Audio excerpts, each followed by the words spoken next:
Bonjour à tous. On va commencer. Donc, tout d'abord, je voudrais me présenter parce que je suis la nouvelle coordinatrice.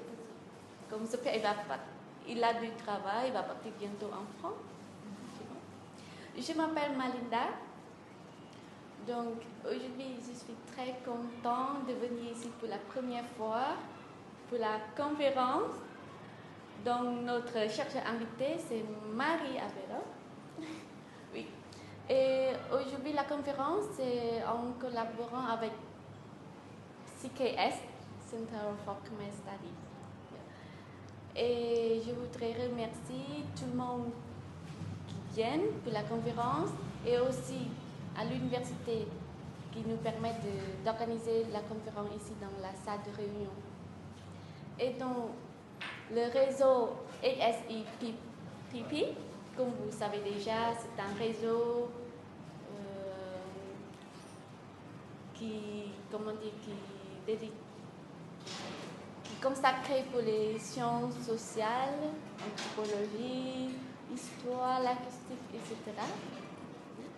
Et nous ramasse des chercheurs en sciences sociales qui viennent pour faire des conférences autour de la présentation de leur projet. On a aussi des bulletins de recherche, etc.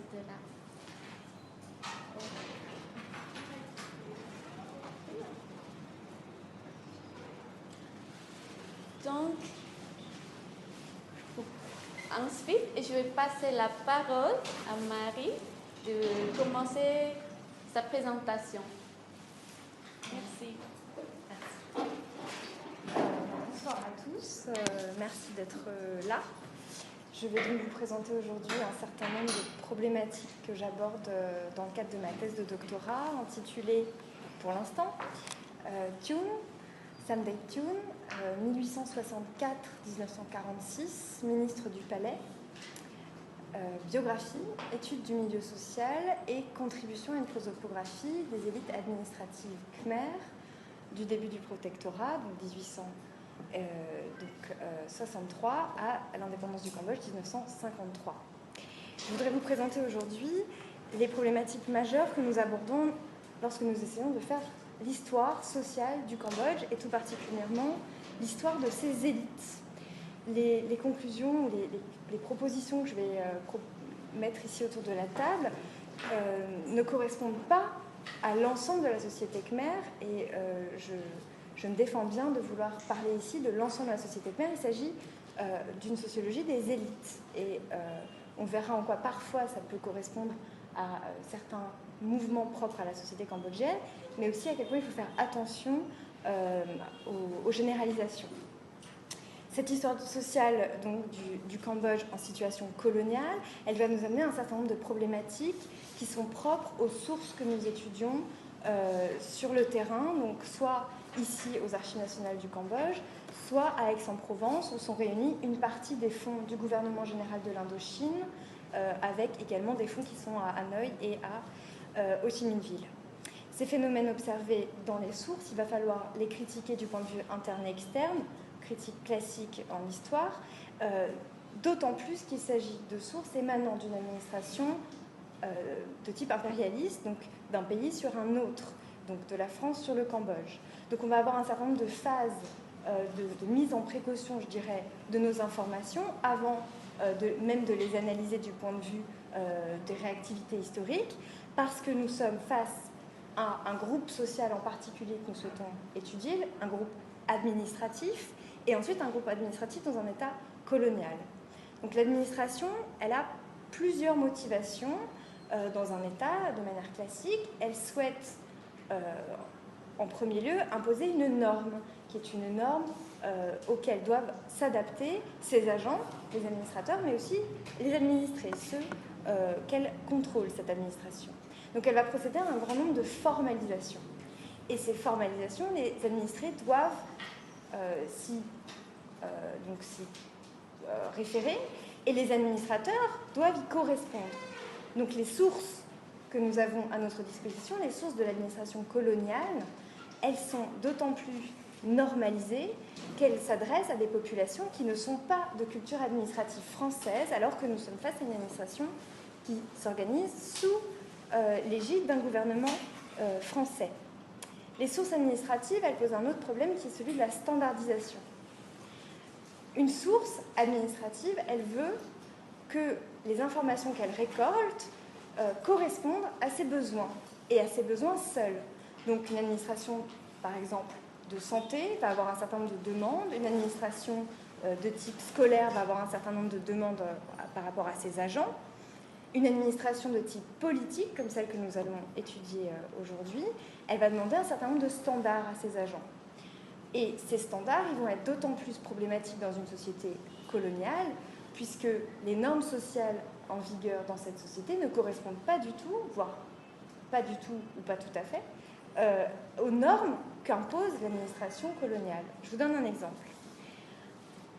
Il est de bon ton, à partir d'un certain âge, au XIXe siècle et au début du XXe siècle, lorsqu'on est un administrateur, d'avoir une épouse. On ne peut pas accéder à une certaine notabilité si on n'a pas d'épouse. Ça fait partie des standards à la fois en France et au Cambodge. On a une épouse à partir d'un certain âge. Donc l'administration française va demander à ses agents français et cambodgiens de renseigner les informations concernant leurs épouses. Ont-ils une femme? Comment s'appelle-t-elle?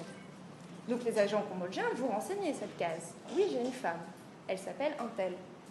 Mais l'administration française ne se demandera jamais si, par exemple, éventuellement, dans une certaine mesure, les agents n'ont pas plusieurs épouses, puisque le monde colonial français considère que le mariage est un espace de monogamie, tandis que les Cambodgiens, et en particulier les élites, et en particulier les élites qui nous intéressent, les élites administratives, au début de la période, ont en totalité plusieurs épouses, 2, 3, voire plus.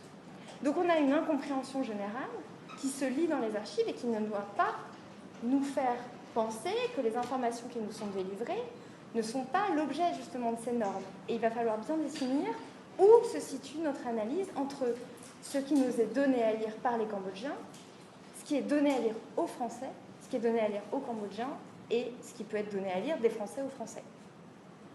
Donc, j'en viens tout de suite à ces sources. Quelles sont-elles? Les archives administratives, il s'agit des dossiers personnels et des comptes rendus du Conseil des ministres. Puisqu'on va travailler en priorité sur les ministres aujourd'hui, ce Conseil des ministres, pour en faire une petite histoire rapide, c'est une institution qui est héritée du Royaume du Cambodge, avec les grands ministères de la justice, de la guerre, de la marine et du ballet. Ces 4 grands ministres, les Français vont les utiliser au cours de la période, à partir de la mise en place des administrations coloniales, comme un levier, si vous voulez, contre le pouvoir du roi Norodom. Donc plus le Conseil des ministres prend de l'importance, plus il est une force de coercition face au palais royal. Donc si on veut en faire l'histoire, il va falloir bien comprendre quels sont les rapports internes entre les différents ministres, l'historiographie, je l'ai marqué ici, une partie des sources imprimées nous amène à penser que ces ministres ont profité de cette prise de position donc du protectorat contre Norodom et ont profité du pouvoir qui leur était donné par les Français, ont même été pour certains accusés de collaboration. On va devoir faire le lien, évidemment, entre toutes ces sources avec la mémoire familiale, qui elle est totalement différente, puisqu'il s'agit de la transmission pour les Cambodgiens et le plus souvent dans un milieu privé, des informations concernant le protectorat. Les familles cambodgiennes, en règle générale, ne partagent pas facilement avec les inconnus les données, les informations qu'elles possèdent sur leurs ancêtres. Et ici, il s'agit des grands-parents, des arrière-grands-parents. Mais cette mémoire familiale, elle nous est tout à fait indispensable, justement parce qu'il s'agit d'archives administratives ultra normées, pour mesurer quel est le degré de confiance qu'on peut avoir dans les documents. Et la mémoire familiale, elle est assez exceptionnellement riche ici au Cambodge, puisqu'il y a des transmissions orales qui sont générées par un certain nombre d'informateurs dans les familles. On y reviendra. Cette analyse des documents, donc je l'ai dit, il faut bien spécifier quelles sont les logiques administratives, quelles sont les logiques coloniales, et comment les deux peuvent se combiner pour faire que les documents ne sont pas efficaces pour comprendre la société cambodgienne, même si ils se veulent omniscients, ils se veulent objet d'une forme de connaissance de la société. Et cette analyse de l'histoire orale, il va bien falloir déterminer quels sont les éléments qu'on peut utiliser dans une biographie et dans une prosopographie, quels sont les éléments qui font partie, par exemple, d'une anthropologie du Cambodge et pas forcément d'une histoire du Cambodge. Et on va bien déterminer les deux parce qu'on ne veut pas faire des généralisations sur la société khmer puisqu'il s'agit d'une élite. Donc il va bien falloir faire attention. Donc ici, vous avez une photographie très célèbre qui se trouve aux Archives nationales et ailleurs. En partant donc, de la gauche, Sondiep, ensuite le prince Monivong, assis le roi Sisovat, Thun, Pon et enfin Thun. Les ministres qui, à un moment donné, à un instant T, ont été les membres de ce fameux Conseil des ministres. Ils ont évidemment changé au fur et à mesure de leur carrière, soit qu'ils aient pour certains été révoqués, pour certains évidemment retraités, et d'autres, on ignore encore dans quelles circonstances ils ont quitté cet organe de gouvernement. Maintenant que j'ai bien présenté quelles étaient les problématiques liées à mes sources, à ces fameuses sources coloniales, je veux quand même en venir comment faire cette histoire des élites, et particulièrement des élites administratives. À mon avis, et à l'avis d'un certain nombre d'entre nous, l'une des méthodes qui pourrait nous y aider, c'est la prosopographie. Alors c'est un mot encore un petit peu barbare. Ça veut dire, je prends la définition la plus large possible, étude d'un groupe social à partir de la biographie de ses membres. Ça vient du grec prosopoi, qui veut dire le visage, le portrait, l'individu. C'est une pratique assez courante dans l'Antiquité que de faire la biographie des grands personnages connus. Et pourquoi est-ce que les historiens, mais également les sociologues, se sont emparés un petit peu de ce mot et de ce qu'il pouvait vouloir dire de leur point de vue? C'est parce que à la fin des années 80, en histoire ancienne, on a essayé de comprendre comment fonctionnaient les groupes sociaux au sein de la Rome républicaine et au sein de la Rome impériale. Et ça nous intéresse particulièrement parce que dans cette société, on a à la fois des éléments politiques qui sont propres à un régime politique, mais on a également des logiques familiales très fortes qui ont combiné pour créer une histoire qu'on nous raconte dans la continuité, mais qui est faite de multiples discontinuités entre évidemment une république et un empire. Pourquoi ça nous intéresse particulièrement? Parce que notre fameux Conseil des ministres, il faut le comprendre à la fois dans une logique qui est prosopographique propre. On va accumuler les données sur un certain nombre de personnages, on les met ensemble et on essaye de voir si l'ensemble fait sens, est cohérent, fait groupe. S'il y a un groupe, et je vous rappelle que nous sommes dans une société qui est dite sans communauté et que c'est dans la famille. Donc forcément, à partir du moment où on a fait groupe, on va essayer de comprendre quels sont les liens familiaux entre les individus, puisque cette société, effectivement, a une logique familiale très forte. Donc j'ai un petit schéma, il est très laid, mais vous allez comprendre. Si on considère que cette longue flèche, c'est l'appartenance à un conseil des ministres, dans la durée, pour un individu. On peut aussi transformer le schéma en disant que ça, c'est le conseil des ministres en soi, dans le temps, quelles que soient les époques, et on a plusieurs ministres qui ont fait carrière. Ils ont fait partie de ce Conseil des ministres. Ce qui va nous intéresser dans un premier lieu, c'est de comprendre quels sont les points communs qu'ils ont entre eux, les différences. Vous avez par exemple une couleur rouge, ils ont tous les deux fait leurs études dans le même lycée, Chasulobah. Couleur jaune, ils viennent tous les deux bizarrement de la même région centrale du Cambodge, Kampong Chnang, à proximité de la royauté, des anciennes royautés, Longvek et Udong. Couleur verte, ils ont tous, un certain nombre d'entre eux, participé, je ne sais pas, à une même commission, mettons la commission du dictionnaire cambodgien. Mais évidemment, il y a des blancs. Prenons la couleur bleue dégradée, on ne sait pas pourquoi est-ce qu'à un moment donné, ces ministres ont tous les deux été révoqués à peu près au même moment. On ne sait pas comment il se fait que deux ministres qui ont des personnes de leur famille en commun ont pourtant des stratégies de carrière complètement différentes. On a des blancs. Pour remplir ces blancs, on va essayer autre chose. On reprend notre ligne droite, notre appartenance au Conseil des ministres, on remet nos personnalités les unes à côté des autres, chacune avec une couleur différente parce que chacune avec des particularités, et on va essayer de lire les lignages. On va quitter le monde du Conseil des ministres et on va entrer dans ce qu'on appelle proprement la biographie, et dans le cas Khmer, les lignages, c'est-à-dire la première génération avec différents descendants directs et une deuxième génération, descendants directs ou indirects. Et là, on se demande comment se fait-ce que tous ces descendants, lorsqu'on est capable de faire leur biographie, eux aussi font partie de l'administration, eux aussi ont des responsabilités à un très haut niveau de pouvoir dans l'État cambodgien sous domination coloniale, et comment est-ce que ce pouvoir s'est transmis entre la première génération qui a fait partie du Conseil des ministres et les suivantes. Les Français ne sont pas fanatiques de cette transmission de pouvoir. Ils critiquent constamment le fait que la société cambodgienne fonctionne par connivence. Ils vont même parfois jusqu'à parler de népotisme. Pourquoi ? Parce qu'ils sont face justement à un certain nombre de choses qu'ils ne décrivent pas véritablement, mais que l'on peut reconstituer à partir des archives, des mariages, ici par exemple un double mariage entre les descendants directs d'un ministre, ou alors des alliances plus problématiques, une fille et un fils d'eux, et puis on a une idée, peut-être une conjonction, il nous manque quelqu'un, mais on sait qu'il y a des liens entre deux autres personnes. Si on prend le cercle rose, il s'agit par exemple de l'adjoint du ministre de la Justice, qui se trouve être son père, bon, très bien, et on sait qu'il a un lien de parenté avec le rond bleu, qui se trouve être le juge, par exemple, à la Sala Lukum. On va essayer de trouver quel est le point commun entre les deux. Mais on peut déjà, à partir de ce genre de schéma, considérer des réseaux.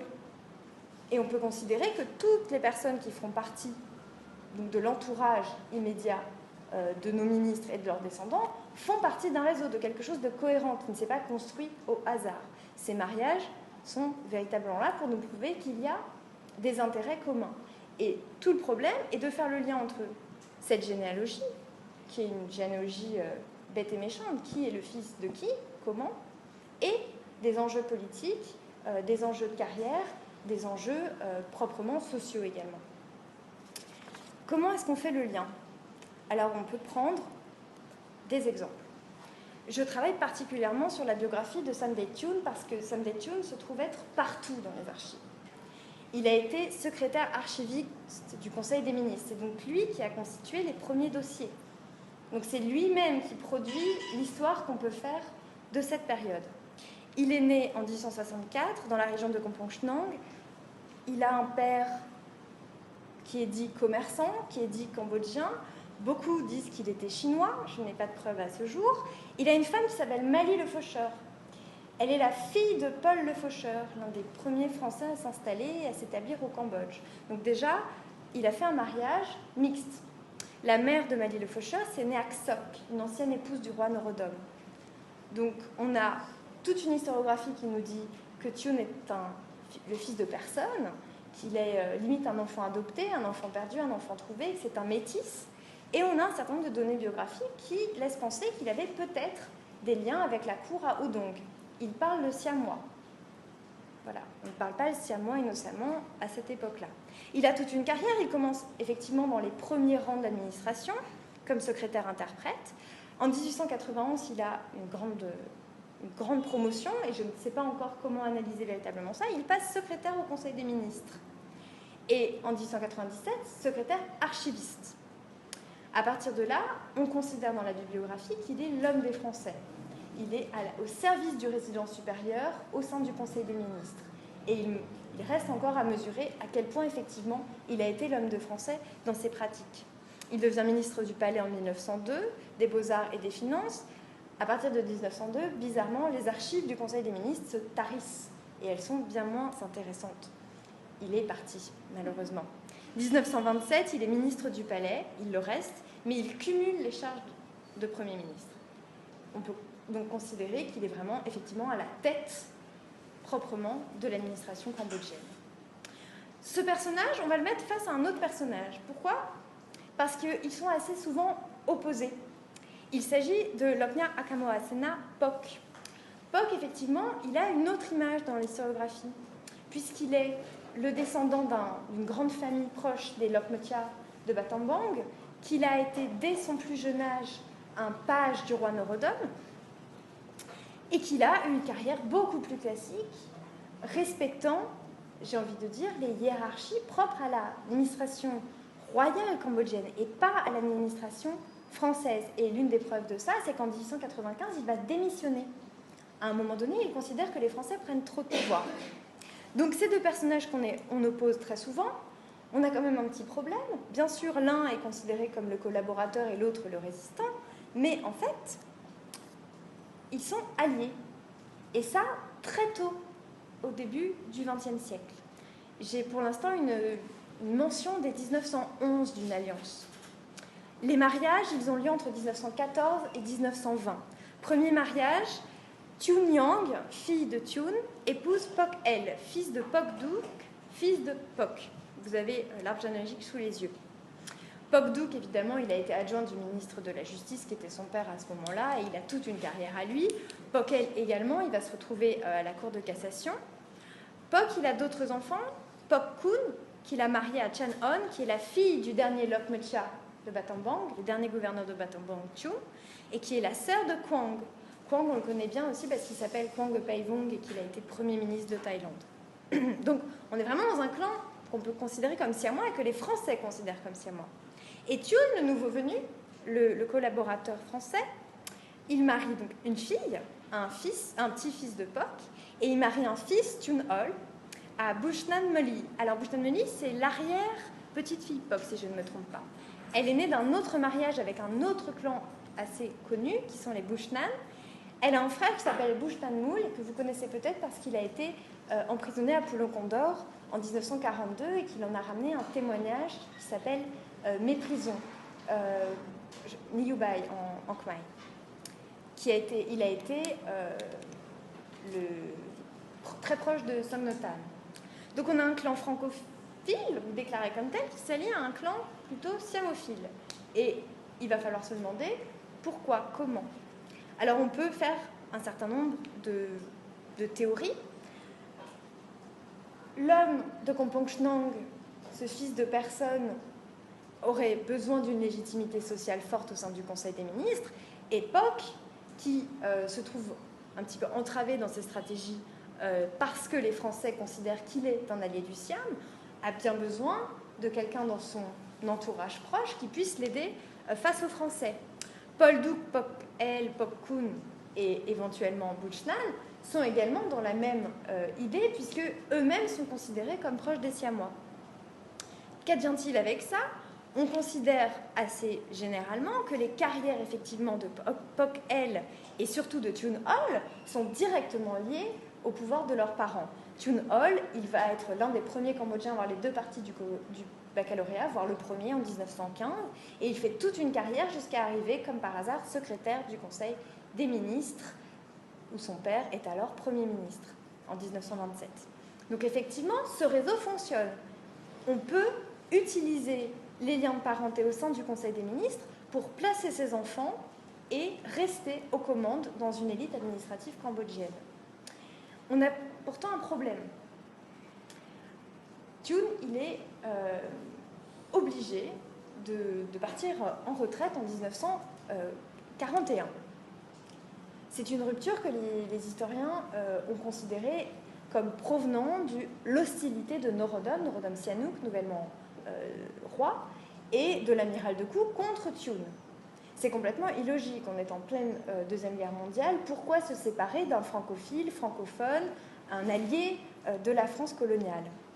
Et du point de vue des Norodom, là par contre on comprend bien, depuis 1900 et l'affaire Yukantor, Thioune est considéré comme l'un de ceux qui ont fait tomber Yukantor, puisqu'il fait partie de ceux qui ont été dénoncés comme étant des ministres prévaricateurs par le jeune prince en visite en France.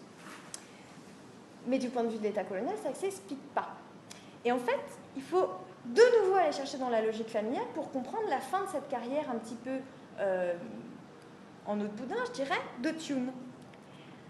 Le but de toutes ces alliances, à mon avis, et c'est un avis personnel évidemment, c'est un projet dynastique. Thioune va s'allier au Pok parce qu'il souhaite obtenir un surplus de légitimité du point de vue des instances de pouvoir cambodgien. Il souhaite faire un pas vers l'aristocratie khmer qui a une très mauvaise image de lui depuis l'affaire Yukantor. Il va essayer, il va réussir à marier sa petite fille directe, Pok Van, que vous avez là, la fille de Tunyang et de Pok El, il va la marier à Sisovat Moniret. Ce mariage a lieu vers 1934. Je n'ai pas de date fixe. Un premier enfant naît en 1935, donc on peut considérer un an de prévalence, même s'il peut y avoir eu des enfants non survivants. Donc l'idée, c'est quand même de devenir une forme de beau-père du roi et de réagir à la manière des familles cambodgiennes dans leur ensemble, au moins depuis le XVIe siècle, qui est de tout faire pour marier ses filles au souverain. Et que le clan cambodgien lui-même devienne, par là même, un affilié à la couronne. Thioune deviendrait l'ancêtre d'un futur roi, puisque cette Pok Van deviendrait reine. Ce projet, il réussit en premier lieu, mais il va échouer par la suite. Vous avez les autres descendants, j'y reviendrai plus tard. Il échoue pourquoi? Parce que Sisovat Moniret, il est écarté du trône en 1941. C'est Norodom Sihanouk qui est choisi. Et les Pokhtioune, qui auraient pu espérer que Sisovat Moniret devienne, comme candidat malheureux, l'un des organisateurs d'une forme de rébellion qui contesterait la légitimité de Norodom Sihanouk à être au trône, ils vont être bien déçus puisque Sisovat Moniret va respecter toute sa vie l'ordre colonial. Il a été élevé dans les logiques d'appartenance à certaines formes militaires françaises, notamment militaires, et il va respecter le pouvoir de son neveu toute sa vie. Et donc les Pokhtioune vont se retrouver face à un échec. En 1946, à sa mort, Thioune, il n'a pas associé véritablement son clan à la famille royale. Et donc tout son parcours, que va-t-il pouvoir en advenir pour ses descendants, notamment dans le cadre des transformations liées à la fin de la Seconde Guerre mondiale, et puis dans les 10 années qui suivent, dans le processus d'indépendance. Et là, il va falloir se demander quels sont les atouts de ce clan. Comment est-ce que, en fait, cette famille n'a pas fait que jouer sur les alliances familiales, et comment ce milieu du Conseil des ministres leur a donné d'autres armes que les armes proprement familiales. Alors, je détaille un petit peu cet arbre généalogique. Poktion et Poktien, pardon, je prononce très très mal, je n'ai pas encore les orthographes khmer exactes pour pouvoir véritablement revenir sur cette orthographie. Toutes les orthographes sont fausses. En premier, celle de Thioune. Les signatures autographes de Thioune en français reprennent l'orthographe, mais ça ne correspond absolument pas à l'orthographe khmer. Tous ces gens ont des hautes responsabilités. Poktion, il est juge. Poktien, il va faire toute sa carrière dans les affaires étrangères. Et notamment après l'indépendance, il va avoir un certain nombre de postes comme ambassadeur à l'étranger du Cambodge. Ils s'inscrivent plus ou moins dans les partis qui vont prôner soit un esprit plutôt républicain, soit démocrate, et ils se retrouvent assez globalement tous les deux proches de la République khmer à son avènement dans les années 70. La génération suivante, Pok Doskomar, Kanel et Mona, pour Doskomar et Mona, ils vont aussi faire carrière dans les affaires étrangères. Eux seront beaucoup plus proches des milieux communistes. Doskomar disparaît en 1971 dans le maquis en tant que représentant du FONC. Pok Mona, elle va avoir des responsabilités lors de la conférence de Paris, du côté de la coalition Norodom Sihanouk et les factions Khmer Rouge. Thioune Oy, qui est le fils direct de Thioune, on connaît sa carrière administrative, on connaît moins bien évidemment ce qu'il advient de lui après l'indépendance du Cambodge. Il est déjà âgé, il est né en 1892. Par contre, on connaît extrêmement bien ses descendants, Thioune, Moum, Thioune et Prasit, les 4 fameux frères ministres du Kampuchea démocratique, la dernière étant Thieum, étant leur sœur. Ces 4 ministres, ces 3 descendants Pok, pourquoi est-ce qu'on peut considérer que ce n'est pas du tout un grand écart de voir un ministre francophile d'un côté et ses descendants proches des thèses communistes de l'autre? C'est qu'entre les deux, il y a eu cet échec d'assimilation à la famille royale. Et donc, en fait, le réseau s'est reconverti, a investi le plus possible dans les nouveaux modes de gestion des espèces de pouvoir au Cambodge, qui sont les partis politiques, à partir de 1949, et la Convention interétat de Pau qui permet l'expression politique au Cambodge. Et surtout, ils vont significativement se signaler comme étant dans les milieux contestant la toute-puissance de Norodom Sihanouk. Si on continue à regarder un petit peu ces alliances, on voit qu'il n'y a pas que des logiques contraires au pouvoir de Norodom Sihanouk. On essaye de stabiliser les choses telles qu'elles étaient avant la révocation de Thioune. Il y a notamment une arrière-petite-fille Thioune, c'est Chan Sorey. Alors vous l'avez tout en bas au numéro 4. Numéro 4, c'est les degrés de génération. On l'a mariée à Monipong, le frère de Monivong. Oh là, il y a une erreur là. Moniret, ça va pas du tout. Non, c'est bon. Si, c'est bon, tout va bien, excusez-moi. Niveau 1, Sisobat Monivong a 2 fils, Moniret et Monipong. La première, on a dit qu'elle était mariée à Pokvan. Le second, Monipong, il épouse Chan Sorey. Donc, on a un double mariage qui devient encore plus redoublé. De nouveau, un oncle, un duo de cousines qui épousent des frères. Donc, de nouveau, on reconsolide le réseau, on réépouse ceux qui sont dans l'orbite de la couronne, mais qui n'ont pas de prise directe sur la succession royale. Mais par contre, on multiplie les mariages avec les représentants d'une élite politique telle qu'elle se constitue. Lengnet, qui est l'époux de Tip, qui est une petite fille Thioune, a lui aussi des responsabilités politiques à l'indépendance. Barkamel également. La sœur Thioum, elle va épouser l'un des premiers fondateurs du Parti démocrate. Donc bref, tout le réseau s'implique dans la contestation du pouvoir de Norodom Sihanouk à travers la multiplication des partis à partir de l'indépendance du Cambodge. Il y a donc un suivi, la constitution vraiment d'un certain nombre de pratiques communes, et l'ensemble des descendants répondent aux mêmes logiques. Ils ont des logiques aussi assez fortes du point de vue des pratiques sociales et culturelles, très haut niveau d'études de type francophone dans les meilleures institutions possibles. Thioune Moum, Thioune Placit et ses frères ont tous fait des études de très haut niveau, devenant polytechniciens, docteurs et tout ça. Ils suivent l'exemple de leur père, qui était le premier bachelier cambodgien. On a un certain nombre de mobilisations aussi du point de vue des pratiques sociales qui remontent à celle de Thioune. On a dit que Thioune avait fait un mariage avec une descendante d'un mariage franco-khmer. Les Thioune et l'époque investissent aussi dans les mariages franco-khmers à travers un certain nombre d'épisodes personnels. Tout ce réseau réagit en fonction de ses capacités et surtout en fonction des événements et garde une cohérence assez impressionnante sur 4 voire 5 générations, puisqu'aujourd'hui encore la famille Thioune revendique dans certains des lignages cet héritage. Cet héritage, il est revendiqué, ces filiations, elles sont revendiquées à travers un certain nombre de principes. D'une part, vous l'avez peut-être remarqué, une très forte coordonnance au domestique. Thioune Hall, ses enfants, où sont-ils? Voilà, il a un Thioune. Il appelle un de ses enfants Thioune directement. Chez l'époque, on a également en fait, c'est le yo, hein, c'est le cho en khmer, dans l'orthographe khmer. Mais vous avez des Thioune, des Tien, qui viennent rappeler.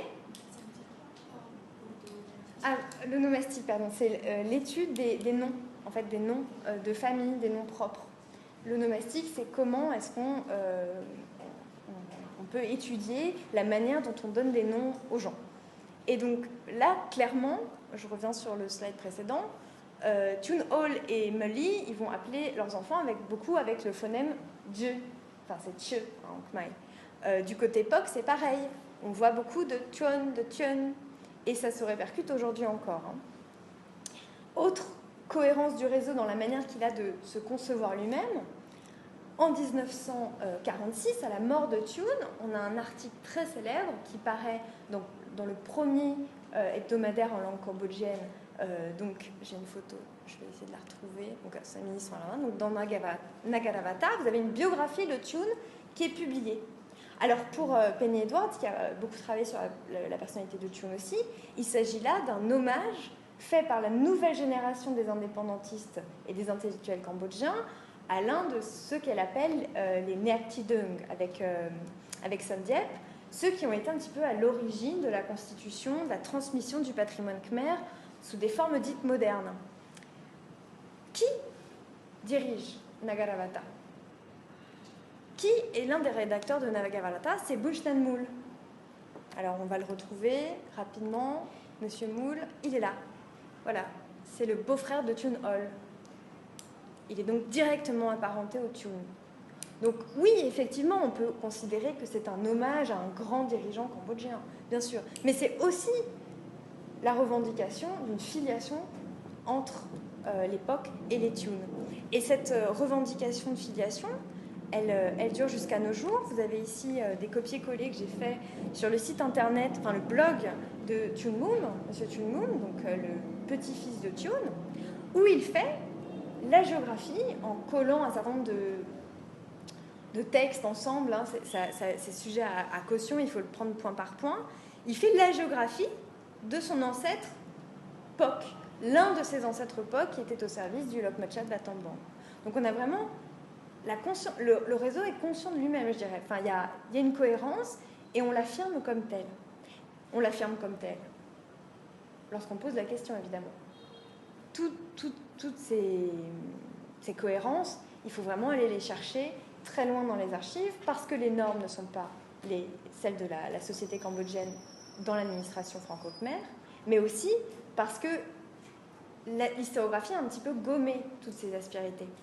D'une part parce que Tune, la vision qu'on a de lui, elle dépend beaucoup de ce qu'ont écrit les Français de l'époque, qui le craignaient, hein, il faut dire les choses telles qu'elles sont. Il avait effectivement une part importante de pouvoir, et aussi les Khmers. Mais quels Khmers? L'aristocratie Khmer surtout. Et effectivement, l'aristocratie Khmer avait toutes les raisons de ne pas l'apprécier. Donc on a fait de lui un certain personnage, il va falloir revenir un petit peu sur cette biographie, et on ne pourra revenir sur cette biographie qu'en faisant une prosopographie, l'étude du groupe social dans lequel il a évolué, et du groupe social qu'il a engendré à travers ses pratiques dynastiques. Voilà. Norodom Sihanouk, en 1967-68, il écrit que Tune était un véritable roitelet. Il fait dans un de ses discours, il fait une critique très très forte de Tune. Mais en fait, lorsqu'on lit vraiment le texte, il ne comptait pas du tout parler de Tune au départ. Il voulait critiquer l'époque. Il voulait critiquer Pok Tune et Pok Doskomar. On les a là. Pourquoi? Parce que Pok Tune et Pok Doskomar, ils sont dans un groupe d'opposants très proches effectivement des milieux communistes, des milieux Khmer rouges.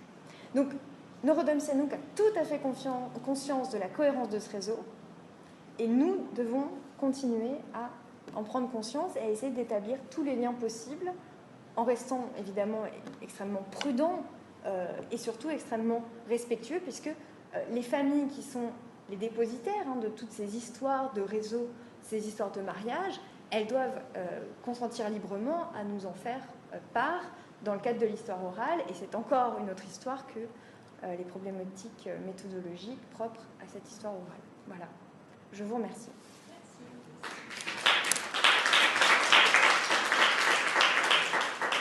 Merci Marie, votre présentation très intéressante. Et alors maintenant, c'est le moment de questions. Si vous avez des questions, Marie, c'est à vous. Voilà. Moi, j'ai une question Oui. sur la prosopographie. Oui.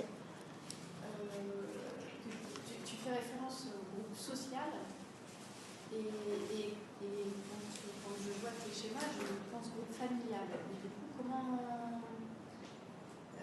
est-ce qu'il y a une différence entre les deux? Est-ce que c'est exprès que tu dis groupe social, et dans ce cas-là, qui d'autre ça comprend? Quelles sont les autres influences? Alors, c'est propre à la langue française. Si on dit groupe familial, lorsqu'on fait de l'histoire sociale, on va systématiquement nous faire revenir, si vous voulez, aux logiques généalogiques. Et nous voulons les excéder. On veut trouver des cohérences. On va essayer de comprendre les cohérences politiques à l'œuvre dans ces groupes familiaux. Et on pourrait distinguer groupe social et groupe familial dans la société française. Quoique, la prosopographie qui a été faite par exemple par Christophe Charles sur les élites universitaires françaises a montré toutes les cohérences familiales propres à ce milieu. Donc moi, c'est pas que j'utilise comme synonyme, Mais je ne veux pas réduire la société cambodgienne à une multiplication de familles, qui seraient comme des îlots, comme on le montre parfois. J'aimerais justement bien montrer comment tous ces îlots sont liés les uns aux autres, et comment ils font société. Alors, société élitaire, d'accord. Mais du coup, c'est un problème et il faut le régler, effectivement. Comment est-ce qu'on utilise les deux termes? Est-ce qu'ils sont tout à fait synonymes dans la société khmer? C'est pas si simple que ça de trouver, en fait, dans les études de sociologie du monde khmer, une réponse satisfaisante. Donc, c'est en cours.